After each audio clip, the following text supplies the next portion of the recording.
풍수 인테리어 이렇게 하면 더 큰일 납니다. 복돼지가 좋다. 삼적두꺼비가 좋다. 부엉이가 좋다. 코끼리가 좋다. 금전수가 좋다. 해바라기 그림이 좋다. 뭐 이런 이야기 수도 없이 들으셨을 겁니다. 하지만 정작 중요한 이런 제품을 어떻게 골라야 하는가입니다. 아무거나 사다 놓으면 다 되는 걸까요? 아닙니다. 중요한 것은 어떤 걸 어떻게 골라야 하느냐 이거예요. 이걸 아는 사람이 별로 없습니다. 오늘은 이 풍수 인테리어 제품 어떻게 골라야 하는지 그 핵심을 알려드릴 테니까 집중해서 잘 보세요. 당신의 일상의 기적을 미라클온세.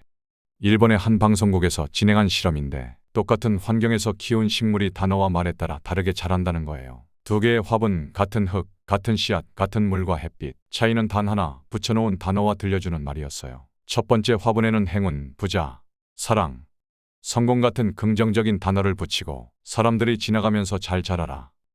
너무 예쁜 식물이 될 거야 같은 좋은 말을 해줬죠. 두 번째 화분에는 불운, 망함, 실패, 절망 같은 부정적인 단어를 붙이고 거기에 대고 넌 못 클 거야, 말라 죽을 거야 같은 부정적인 말을 했고요. 결과가 어땠을까요? 행운 화분의 식물은 빠르게 자랐고 잎도 싱그럽게 자랐습니다. 하지만 불운 화분의 식물은 시들고 누렇게 변했죠. 이게 뭘 의미하느냐면요. 같은 환경에서도 기운이 미치는 영향이 엄청 크다는 걸 보여주는 겁니다. 이 원리가 바로 풍수랑 연결되는 거예요. 집안에 어떤 물건을 놓느냐, 벽에 어떤 그림이나 글자를 붙이느냐, 그리고 우리가 그 공간에서 어떤 말을 하고 어떤 생각을 하느냐까지 다 영향을 줍니다. 그래서 좋은 기운이 깃든 소품이나 단어를 집안에 배치하면 운기가 상승하는 거고, 반대로 부정적인 기운을 가진 것들이 많으면 집안의 기운도 막혀버리는 겁니다. 본격적으로 이야기하기 전에 제가 수많은 제품을 비교해보고 찾아낸 풍수 소품을 빠르게 보고 싶으시면 고정 댓글을 확인해보세요. 자, 그럼 이렇게 중요한 기운을 바꿔줄 풍수 소품을 고를 때 가장 중요한 건 뭘까요? 그냥 예쁘다고 무턱대고 사다 놓으면 될까요? 아닙니다. 첫째,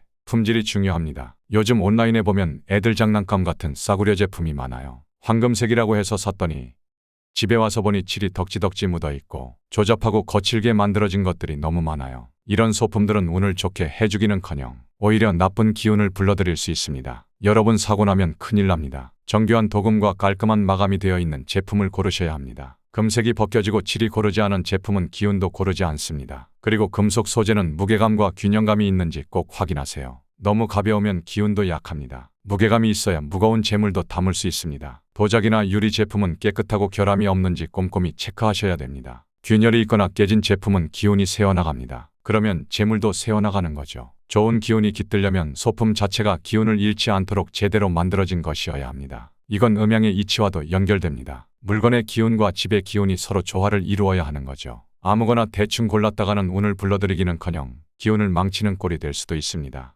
둘째, 크기와 디자인이 중요합니다. 풍수 소품의 크기와 디자인은 공간의 조화와 기운의 흐름을 결정짓는 중요한 요소입니다. 너무 작아도 너무 커도 안 됩니다. 딱 적당해야 합니다. 적절한 크기의 소품을 배치하면 공간의 기운이 살아납니다. 하지만 너무 작거나 크면 여러분 오히려 기운이 분산되거나 공간에 위압감을 줄 수 있어요. 제가 경험상 가장 좋다고 생각하는 풍수 소품 크기는 손바닥보다 조금 큰 크기입니다. 이 정도면 공간에 자연스럽게 녹아들면서도 균형을 유지합니다. 너무 작은 소품은 존재감이 약해요. 아무리 좋은 코끼리나 돼지라도 너무 작으면 기운을 모으는 힘이 부족합니다. 마치 작은 촛불처럼 빛은 내지만 멀리까지 비추지 못하는 거죠. 반대로 너무 큰 소품은 방을 압도해버립니다. 이러면 과한 에너지가 생겨서 불균형을 가져옵니다. 디자인도 중요합니다. 소품의 디자인은 단순히 예쁘고 안 예쁘고의 문제가 아닙니다. 그 소품이 가진 상징적인 의미와 기운의 흐름을 좌우합니다. 곡선 형태의 소품은 부드러운 에너지를 만들어서 화목한 기운을 가져옵니다. 사랑,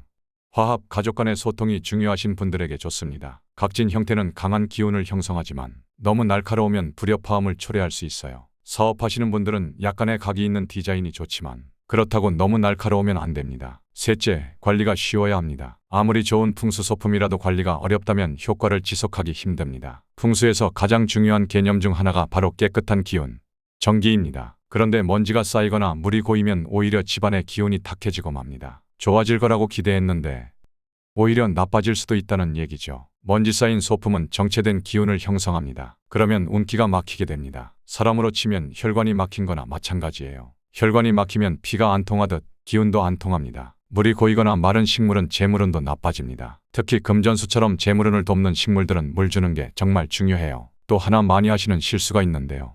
너무 자주 소품을 옮기는 겁니다. 소품을 자주 옮기면 안정된 기운이 형성되지 못해요. 한 군데 자리를 잡아야 좋은 기운도 자리를 잡는 건데 자꾸 옮기면 기운도 흩어지는 겁니다. 풍수 소품을 관리할 때는 정기적으로 부드러운 천으로 먼지를 닦아주세요. 깨끗한 물로 식물에 물을 주고 한번 자리를 정했으면 웬만하면 옮기지 마세요. 특히 코끼리나 황금두꺼비처럼 재물을 상징하는 소품은 현관이나 거실 쪽 재물이 들어오는 방향에 두고 최소 3개월은 그 자리를 유지해야 효과를 볼 수 있습니다. 네 번째로 풍수 인테리어의 위치도 아주 중요합니다. 아무리 좋은 풍수 소품이라도 배치 방향에 따라 효과가 천차만별이에요. 제가 상담을 해보면 소품을 아무데나 놓아서 효과를 못 보는 분들이 너무 많았습니다. 풍수에서는 기운의 흐름을 조절하는 것이 핵심입니다. 적절한 방향에 배치해야만 그 효과가 제대로 나타납니다. 이건 풍수의 기본 원리예요. 먼저 금전운을 높이는 소품들, 황금두꺼비, 금전수, 황금코끼리 같은 소품들이 있죠. 이런 소품들은 동남쪽에 두세요. 동남쪽은 재물운이 흐르는 방향이라 여기에 두면 재물이 쌓이고 늘어납니다. 또 하나 중요한 위치는 현관 입구입니다. 이때 주의할 점은 소품을 안쪽으로 향하게 두는 거예요. 이렇게 하면 외부에서 들어오는 재물을 끌어당기는 역할을 합니다. 여러분 방에 재물이 들어와야 부자가 되는 거 아니겠습니까? 사무실에서 일하시는 분들은 책상 왼쪽 청룡 방향에 재물 소품을 두세요. 청룡은 동쪽과 남쪽의 힘을 상징합니다. 여기에 소품을 두면 사업은 재물운이 강화됩니다. 다음으로 건강과 장수를 상징하는 소품들, 장수거북 같은 것들은 동쪽에 두세요. 동쪽은 생명력과 건강운을 상징합니다. 여기에 두면 생기를 북돋우고 몸과 마음이 안정됩니다. 침실이나 거실에도 이런 건강 소품을 두면 가족의 건강과 안정감을 높일 수 있어요. 가족이 아프면 아무리 돈을 벌어도 행복하지 않죠. 건강이 최고입니다. 사업운이나 출세운을 높이고 싶으신 분들은 용그림, 돼지 저금통 같은 소품을 사무실 책상 왼쪽에 두세요. 여기는 긍정적인 에너지를 끌어와 승진운을 상승시키는 자리입니다. 여러분, 이것도 꼭 주의하세요. 거울은 절대로 침대 앞에 두지 마세요. 수면의 질을 떨어뜨려서 건강운이 저하됩니다. 또 거울은 기운을 반사하는 역할을 하기 때문에 침대 앞에 두면 수면 중 기운이 흐트러질 수 있어요. 재물운 소품은 화장실 근처에 두지 마세요. 화장실은 물이 빠져나가는 곳이라 재물이 빠져나가는 기운이 형성됩니다. 그러니 황금두꺼비나 금전수를 화장실 근처에 두면 돈이 물쓰듯 나갑니다. 코끼리나 사자소품은 문을 향해 두지 마세요. 이렇게 하면 좋은 기운을 밖으로 내보내는 효과가 생깁니다. 코끼리는 안쪽을 향하게 배치해야 재물을 품에 안는 효과가 있습니다. 여러분, 올바른 방향에 배치해야 풍수 소품의 효과를 극대화할 수 있습니다. 이런 작은 변화로도 운세는 크게 달라질 수 있어요. 자, 정리해볼까요? 품질과 정교함이 최우선. 싸구려 제품은 절대 안 됩니다. 크기는 적당하게, 디자인은 정갈하게, 관리는 간편하게, 정확한 위치에. 그런데 문제는요. 이 네 가지를 다 만족하는 풍수 소품이 거의 없다는 겁니다. 그래서 제대로 된 걸 고르려면 꼼꼼하게 따져봐야 해요. 솔직히 괜찮은 풍수 소품 찾는 게 보통 어려운 일이 아닙니다. 품질, 크기, 기운, 관리까지 다 따져야 하니까요. 그래서 제가 수많은 제품을 비교해보고 제대로 된 풍수 인테리어 소품을 찾았습니다. 여러분, 이건 정말 아무데서나 구할 수 있는 물건이 아닙니다. 여러분도 이런 기회를 놓치지 마세요. 올해는 꼭 재물복이 넘치고 대박나고 싶으신 분은 고정 댓글을 확인해보세요. 제가 특별히 선정한 풍수 소품으로 여러분의 운기를 활짝 열어드리겠습니다.